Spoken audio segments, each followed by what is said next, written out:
Hello everybody, welcome back to HardReset.Info channel. In today's video, I'll show you how to easily fix battery percentage not showing on your POCO F7.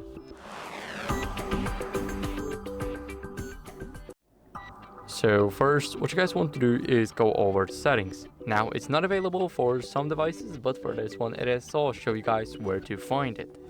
So scroll a bit down, go to notifications and status bar.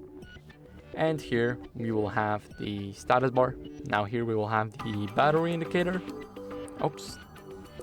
And here we will be able to change it. So we can change to percentage in the icon or percentage right here.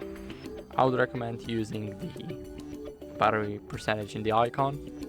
And that's basically it. So I hope this video helped you, and if it did, don't leave a like, sub, and a comment, and I'll see you in the next one.